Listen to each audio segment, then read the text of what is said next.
वज़ीर-ए-आज़म शहबाज शरीफ की ज़ेर सदारत इजलास नौजवानों को IT शोबे की तरबियत और पाकिस्तान में तरबियती प्रोग्राम्स के इकोसिस्टम की तश्कील और इजरा का जायज़ा लिया। वज़ीर-ए-आज़म ने कहा पाकिस्तान में पैदावार और जदीद ICT निज़ाम तश्कील दिया जाएगा। नए निज़ाम से पाकिस्तान ख़ित्ते में IT शोबे के हवाले से मरकज़ी हब बनकर उभरेगा। मकामी कंपनियों को IT शोबे की बाइख्तियार अफरादी क़ुव्वत की फराहमी यकीनी बनाई जाएगी।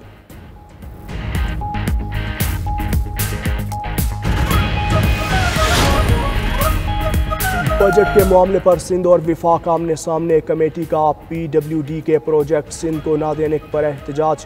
कमेटी ने विफाकी वज़ीर एहसन इकबाल का बयान मुस्तरद कर दिया। चेयरपर्सन कुरातुलैन मरी ने कहा सिंध के साथ विफाक की कॉलोनी जैसा सलूक क्यों किया जा रहा है। कमेटी ने कहा विफाकी वज़ीर का बयान काबिल कबूल नहीं, बाकी सूबों की तरह सिंध को भी प्रोजेक्ट्स दिए जाएं।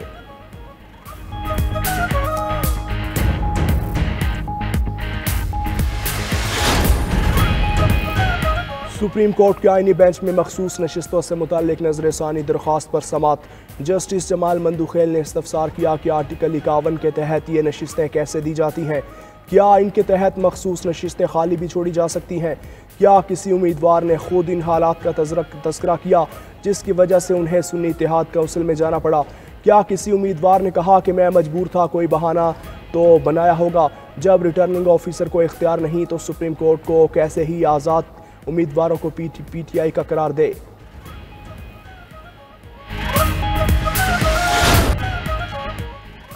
इसराइल पर ईरान के ताबड़तोड़ हमले जारी। इसराइल में गजा जैसे मनाज़िर नजर आने लगे। तबाहशुदा इमारतें, कई मकामात पर आग, बिजली की मौतरी और अस्पतालों में दर्जनों जख्मी।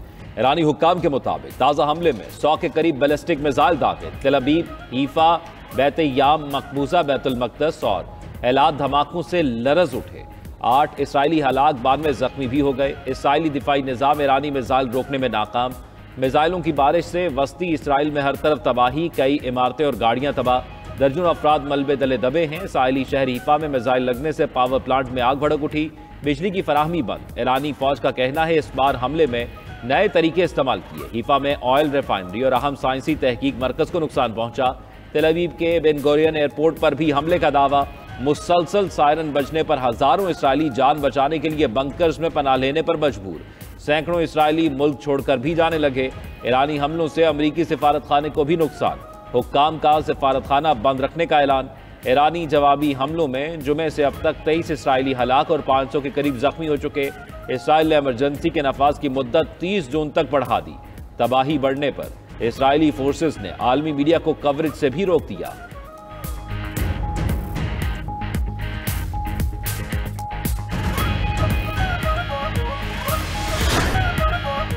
इसराइल के ईरान में जाहिरियत जारी। इसराइली फौज का तेहरान के जनूब में मिसाइल लॉन्चिंग साइट्स को निशाना बनाने का दावा। ताज़ा हमलों में पासदारान इनकलाब के intelligence chief general Mohammad Kazemi और उनके नायब जनरल हसन मोहक्किक शहीद। इसराइली फौज का कहना है कि 50 जहाज़ों से 170 ईरानी फौजी अहदाफ को निशाना बनाया। ईरानी फजाइया और पासदारान इनकलाब के हेडक्वार्टर्स को निशाना बनाया गया। मशहद में रिफ्यूलिंग जहाज को निशाना बनाने का दावा। इमाम अली रजा अलैहिस्सलाम के रोज़े के अक़ब से धुएं के बादल उठते दिखाई दिए। इसराइल ने ईरान के मजीद 5 एटमी साइंसदान शहीद कर दिए। शहीद ईरानी एटमी साइंसदानों की तादाद 15 हो गई। इसराइली हमलों में मजमूई तौर पर 224 ईरानी शहीद, 900 जख्मी हो चुके। शुमाली तेहरान में इसराइली बमबारी से पानी की मरकजी लाइन फट गई, पानी सड़कों पर बहने लगा। ईरानी न्यूज़ एजेंसी के मुताबिक तेहरान और दिगर मकामात पर इसराइली ड्रोन्स मार गिराए। ईरान ने इसराइल के लिए जासूसी के इल्जाम में इस्माइल फिक्री नामी शख्स को फांसी भी दे दी।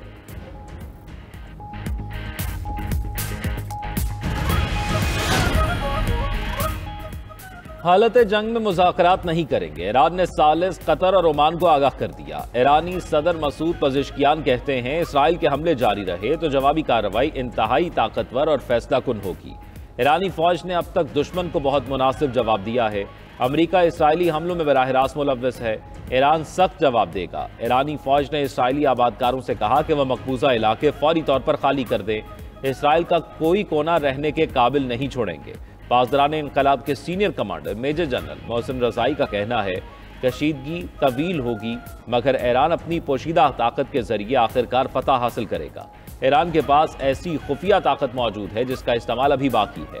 उधर अमरीकी मीडिया का कहना है इसराइल ने ईरान की दोबारा मुनज़्ज़म होने की सलाहियत जांचने में गलती की। इसराइल समझा कि आला फौजी क़यादत को निशाना बनाकर बड़ी कामयाबी मिली।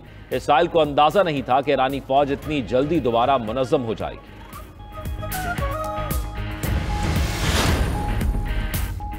ईरान से लाहक पहला खतरा जौहरी और दूसरा बैलिस्टिक मिसाइल का है। दोनों खतरात के खात्मे तक जो जरूरी होगा करेंगे। इजरायली वज़ीर आज़म नेतन्याहू का कहना है कि ईरान के जौहरी प्रोग्राम को नुमाया तौर पर नुकसान पहुंचाया है। हमारे असल अहदाफ फौजी और जौहरी मकामात हैं। दूसरी जानिब इसराइली मीडिया का ईरान के साथ जंगबंदी के लिए कोशिशें शुरू करने का दावा। कहा कि इसराइल के ईरान से मुआहदे के लिए बातचीत हो रही है। इसराइल के पास अभी तक जंगबंदी की कोई ठोस तजवीज़ मौजूद नहीं।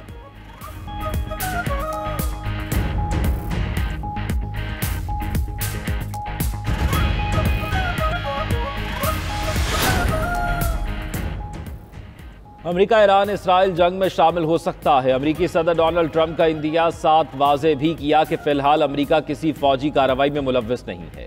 ट्रंप ने ईरान इसराइल तनाज़े में रूसी सदर प्यूटन के मुमकिना सालसी किरदार को खुशाइन करार दिया। कहा अगर प्यूटन सालसी करे तो वो उसके लिए खुले दिल से तैयार हैं। मौजूदा कशीदा सूरत हाल के बायस ईरान अब मुमकिना तौर पर मुआहदे के लिए ज़्यादा आमादा होगा। दोनों मुल्कों को जल्द किसी समझौते पर पहुंचना चाहिए। उधर अमरीकी हुक्काम के मुताबिक सदर ट्रंप ने ईरानी सुप्रीम लीडर आयतुल्लाह खामनाई को कत्ल करने की मुखालिफत कर दी।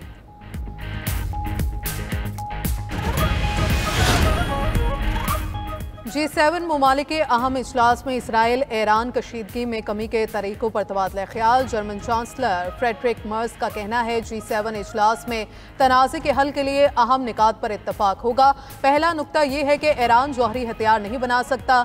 दूसरा, इसराइल को अपने वजूद से मुतल्लिक खतरात के पेश नज़र दिफा का हक हासिल है। तीसरा, कशीदगी में मजीद इजाफा नहीं होना चाहिए। चौथा, तनाज़े के हल के लिए सिफारतकारी की गुंजाइश पैदा करना होगी। दूसरी जानिब यूरोपीय यूनियन के वज़राए खारजा का इजलास मंगल को तलब। इजलास में मशरिक़ वसता में होने वाली पेशरफ्त पर तबादला ख्याल किया जाएगा।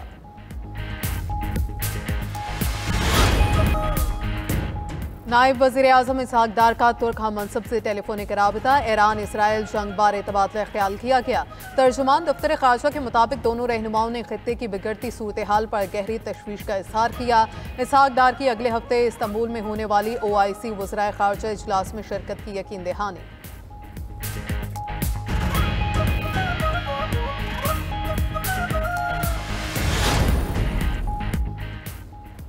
ईरान से पाकिस्तानियों का इनखला जारी। ईरान से 630 पाकिस्तानी और ज़ायरीन वापस पहुंच गए। 180 पाकिस्तानियों को ताफ्तान सरहद से वापस लाया गया। नायब वज़ीर आज़म इसहाक डार का कहना है पाकिस्तानी सफारतखाना इराक में फंसे दीगर पाकिस्तानी ज़ायरीन से भी राब्ते में है।